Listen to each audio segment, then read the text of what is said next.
You won't believe what a 12-year-old girl unlocked. Not just a contract, but the heart of a man who thought he already had it all. William Davidson stared at the email on his screen, as if it were a portrait of his own failure. The Yamamoto Corporation had just cancelled the $2.5 billion deal. The subject line was clinical, contract termination notice. The body even more so, citing cultural and ethical incompatibilities. His lawyer James Voice sat across the glass desk in Davidson's corner office, where once the afternoon sun used to play through the skyline and promise opportunity. Now it felt like exposure under judgment. Ethical incompatibilities, William repeated, voice flat. He leaned back, arms locked behind his head. For 25 years, he'd built his tech empire out of ambition, brilliance, and relentlessness. He thought respect and dignity were already embedded in every boardroom handshake, in every philanthropic donation, in the international expansion with guarantees of fairness. Yet, in mere days, once loyal partners were withdrawing. Melbourne Corp, Harrison Industries, the Chen family business, they all pulled away, citing the same vague grievances. A pattern forming, but William couldn't yet see the shape. There was a subtle movement in the far corner of his office. Grace Thompson, the cleaning woman who'd worked here over 5 years, quietly gathered trash, straightened a scattering of reports on the coffee table. Her daughter sat on the floor, propped against the wall, a large textbook splayed open across her lap. Isabella, 12, always reading more than seemed age-appropriate. International diplomacy, protocols, human behavior. William had watched her from behind polished glass, uninterested until today. Today something in her made him uneasy, like a forgotten alarm clock finally going off after years of silence. James cleared his throat. "Sir, we might have to consider mergers, partial sell-offs." The terms were a guillotine in business speech. William's stomach coiled. Selling pieces of what he'd poured his life into. But as he turned toward the window, seeing the steel and concrete city that represented both his conquest and his prison, his eyes drifted back to that child. Isabella. She was engrossed in her book, dark hair falling in almost perfect waves, brows furrowed as though she were decoding life itself. He caught himself wondering what she was learning, what secrets she carried, what clarity he lacked. He shook his head. Ridiculous to think some kid could hold a mirror to him in all this mess. Yet a voice at his side, James's, brought him back. "We'll need a new strategy, because right now, people aren't seeing just the deal. They're seeing the person behind the deal." That night, candles of panic flickered. Davidson Industries was bleeding contracts. The Mitchell Corporation severed their 15-year partnership, not with discussion, but with a cold email. "Our values no longer align. Nordics, Germans, migrants, everyone parting ways. Inappropriate practices. Vague. Dangerous." William reread messages as though they were riddles. What had he done? Where had he violated some invisible code? Grace and Isabella moved through their ritual the next morning. William tried to focus on profits, projections, press releases, but his mind kept drifting to Isabella's corner with that open book. He tried not to look, but couldn't help it. She looked up suddenly, her eyes steady. "Mr. Davidson," she said. The voice had a strange weight, adult calm, crossing into childhood kindness. "May I ask you something?" William startled. He wasn't used to being addressed by the cleaning staff's daughter. "What is it?" he managed. "Have you met with people from Japan recently?" She closed her book. "Because in school we studied different cultures. My teacher said something, that in Japan people closely watch How you treat those you believe are beneath you. They observe how you treat waiters, drivers, cleaning people. It's not about the big speeches. It's about what you do when no one judges you. Grace stopped brushing dust under tables. William's throat dried. Are you saying that matters? Isabella looked at him with an innocence that cut more deeply than any accusation. Yes, sir. They believe that reveals your character.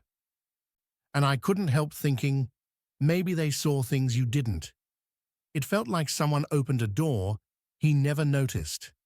William remembered a young executive spilled coffee in front of Japanese associates at a conference in Chicago. He'd called him sloppy, incompetent. The room had quieted. The man had held back tears. He had thought of it as a lesson in discipline. Now he wondered if he had humiliated him.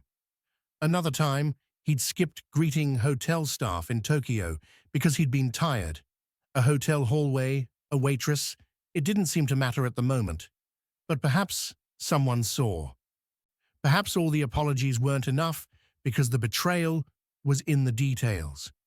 He shut his eyes that night in his penthouse, 20 floors up, lights glittering like false promises. He called Robert from Mitchell, old friend, someone he thought understood him. "Why did you cancel?" he asked. Robert paused, as though weighing an answer, then spoke gently. "William, in business, you stand in thousands of ways, but people remember how you stand when no one's cheering. You behave when there's no audience. And some of the things you did, they hurt people who had no power to hurt you back. That tells others who you are."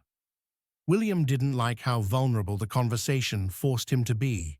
He didn't like that he could remember those moments now with shame instead of defense. When Patricia, his assistant, laid on his desk notice after notice, the German clients, the Nordic ones, William felt naked. His world of control was unraveling.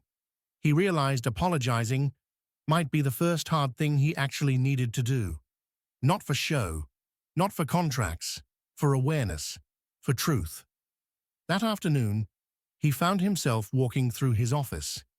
He watched how his senior executives spoke to the cleaning staff, how some ignored them entirely, how others rushed past with clipped courtesy. The office smelled like polished wood and ambition, but in corners you could smell neglect, unacknowledged work, people unseen. Then he saw Grace, finishing her usual tasks. Beside her, Isabella, with her book again. He looked down at the child. He swallowed pride like bitter medicine. "Isabella," he said quietly. The room felt too loud after. She looked up. Surprise and calm mingled on her face. "May I ask how you know about the Japanese observations, about treating people with kindness when no one's watching?" Isabella closed the book and regarded him. "My grandmother used to work in a big hotel," she explained. "She always said that the way powerful people treat those nobody else notices. It's what people who value character, value real partnership, look for." The words were simple, but she spoke as though she were reciting a creed. William's chest felt tight. "Do you think I can change? That it's not too late?" She nodded. "You must want to, and then you have to show it. Not by saying sorry, but by meaning it, by going back to those you wounded, not because you need them, but because you want to understand." In the following days, William sent emails he never would have before. To Marcus Chun, the young executive, to waiters, to assistants, to people whose faces he barely remembered. "I see now how my words hurt. I am sorry." Some responses were icy. Some didn't reply at all. But Marcus picked up the call. Over coffee in a small cafe. Not a boardroom. They spoke as equals. William listened, not defending, not deflecting. Just listening. He even humbled himself in front of his senior staff. He asked them where he screwed up. He asked them how he made them feel left out, unseen. He walked through the cleaning staff's corridor, shook hands with the people who cleaned his offices, the guards who stood post through wind or rain. He said, "Thank you," to the security guard he always passed without a second glance. He held the door for the delivery person. He greeted the janitor by name. He learned people's hobbies. He asked about their families, small things he never saw until he tried to see. Isabella, through all this, kept reading. She marked pages, jotted notes. Her mother watched, sometimes worried, sometimes proud, and there was a shift.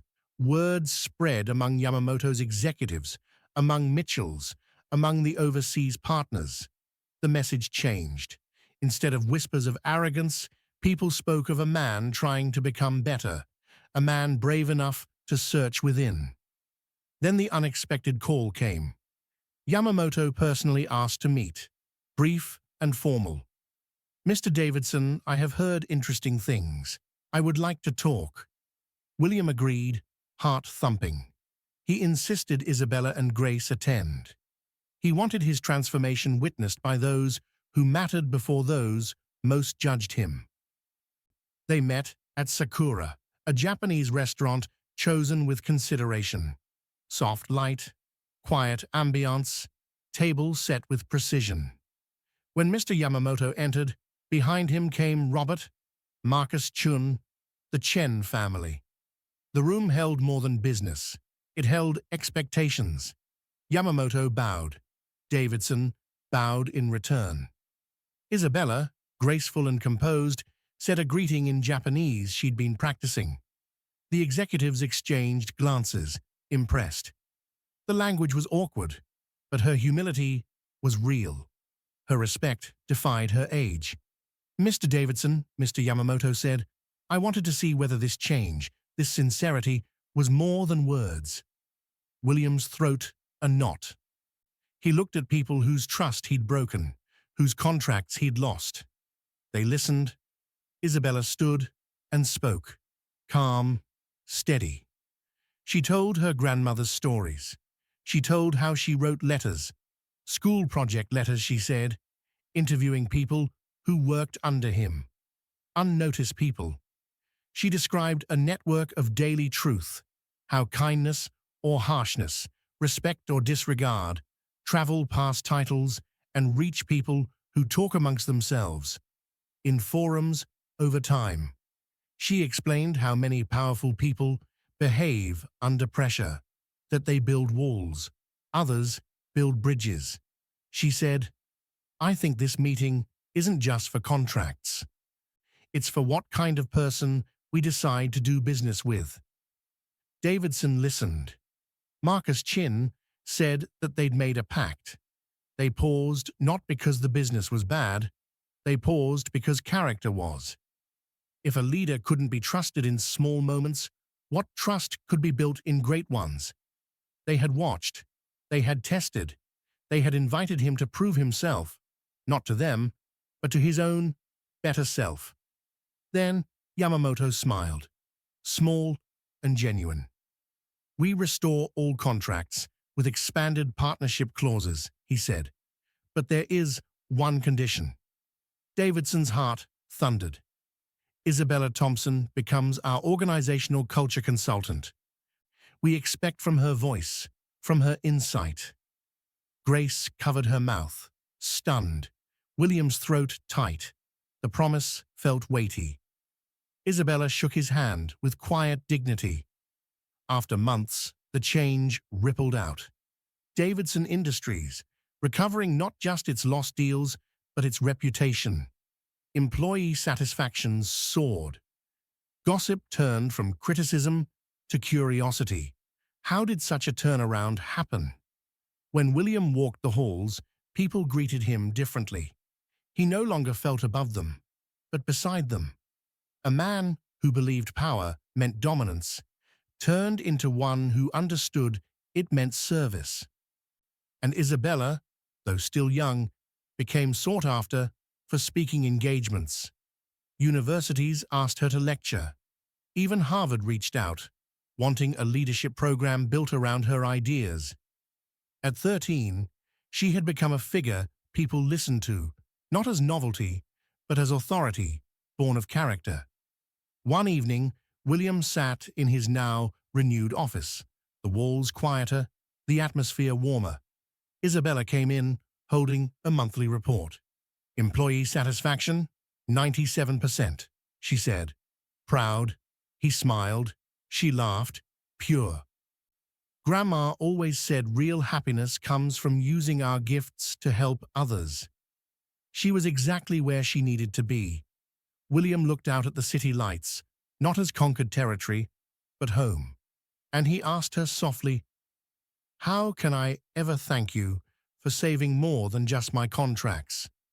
"You didn't save me," she replied, looking him in the eyes.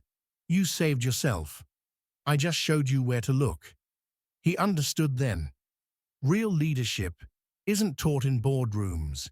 It's born in moments when we choose humility over pride, when we stop building walls and start building bridges. If this story of how a child's honesty and courage transformed a powerhouse touched you, subscribe, because true strength isn't in what we have, it's in who we become when everything's on the line.